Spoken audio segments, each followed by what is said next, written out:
A really easy way that you can up your sales and how easy your sales process is just having a objection handling sequence before the actual email and then having it in your content as well and in your warm retargeting ads.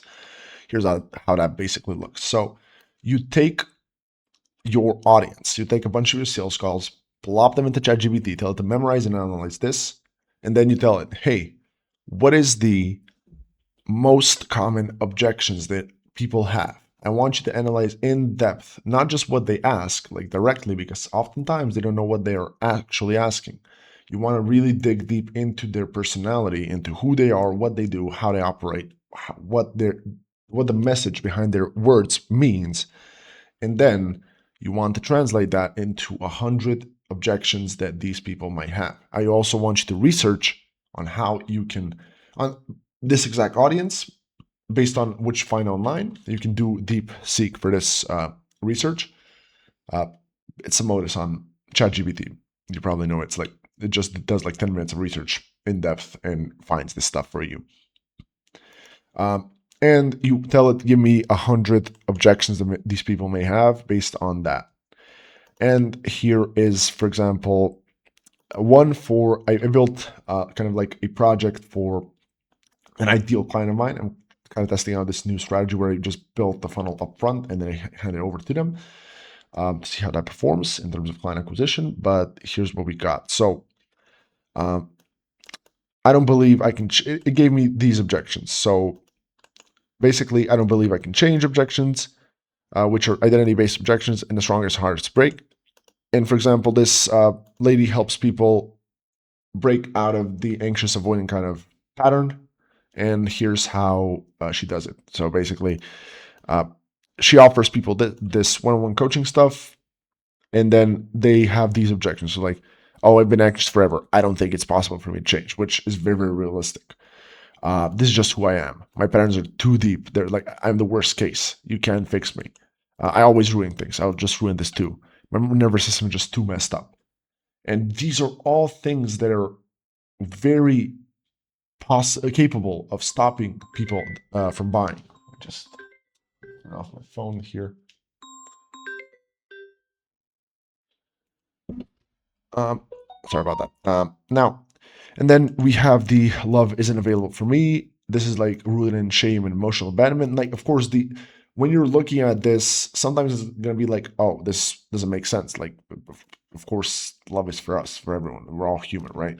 But the thing is, a lot of like sales isn't a rational kind of thing.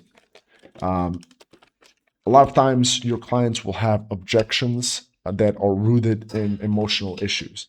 And if you don't handle those, especially in like kind of more emotional markets, in business, maybe less so, but even in business, I've had sales calls where I actually help the client get over a limiting belief about themselves. Like, oh, this isn't possible for me. Of course it's possible. Here's the math.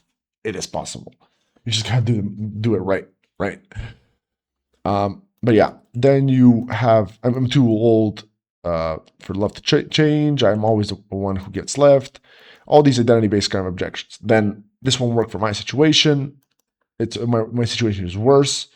Time and effort. Oh, I don't have time. Don't know if I can stay consistent. I don't know if I'm ready to heal. What if this brings up painful stuff? I don't trust coaches. That is also a big one. Money objections, not for this audience specifically. I wouldn't go too in deep. For example, for this specific objection, I would just create maybe one email out of sequence, maybe one piece of content. That's it. Money objections, these are really, really real, especially for relationship space, because it's like for business, it's very easy to spend on your business, but it's very hard to spend on yourself, especially if you haven't done it before, especially if it's a high ticket. Then fear of success. What if I outgrow people? Realistic. What if secure love feels boring? I don't want secure love. What if my relationship / friendship shift? What if I actually healed and the person I want doesn't want me? Blah blah. Fear of being seen / vulnerable, and all this stuff that is like, I don't want. I need help. I can fix this on my own. This is more for male kind of markets. if I heal the person, maybe the person, if I heal, maybe I won't want this person, then my ego is going to get hurt. Like there's so much stuff that can stop people from kind of doing this, from buying from you. So you want to really think about this stuff and not just, uh, which ChatGPT is going to be great for you, but you also want to go in and like really think about the micro problems that you solve for people and then pull the limiting beliefs from that. And then just, of course, like communicating with people are just going to realize, oh, that's a limiting belief. How can I break this down in some trust building asset before the call, before the webinar, on the actual webinar? All you just want to be thinking about that, right? And the way you write these sequences is you want to tie a story and you want to give them kind of an epiphany. Because the way to change a limiting belief is you do three things. You first make them believe that it's possible in the world. Then you show them that it is possible for people like them, and then you show them that it's possible for them.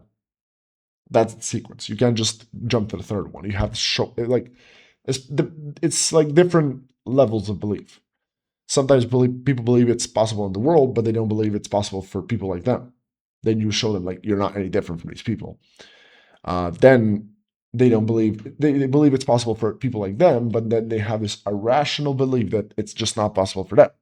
Then you ask them why through story. Don't do it directly because you're going to attack the subconscious. It's going to deny you. It's not going to be very interested in hearing what you have to say.